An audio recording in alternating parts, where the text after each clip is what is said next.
नमस्ते प्रणाम। हम किरण शर्मा। हम मंजू शर्मा अपना यूट्यूब चैनल पर सबके स्वागत कर छी। नमस्ते प्रणाम सब दीदी भाईजी के प्रणाम, सब यूट्यूब फैमिली के प्रणाम, जते दाई माई दीदी चाची भैया दीदी सबके प्रणाम करे छी।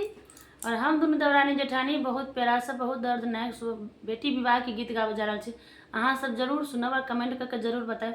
देखियो जब बेटी के विवाह भ जाए छे तब बाबा हुनकर पप्पा भैया सब कितने निराश भ के बैसे छथिन कि जब घर में बेटी रहे छथिन तो कतौ से अबै छथिन तो जरूर बेटी के बुलाबै छथिन। जब बेटी चल जाए छथिन कते निराश होकर। आ सबसे पहले अहाँ सब ही बताओ आई वोट कते कोई गिरेले? हम सब तो वोट गिरा के आबि गेल छी। अहाँ सब बताओ वोट गिरेलिए कि नहीं?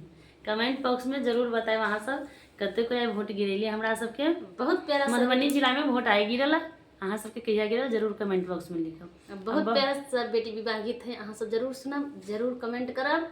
आ देख लियो कते नीक लगै छी हम सब। आइ पीरे पीरे साड़ी में कते नीक लगै छियै सेहो कहब। खेत खरिया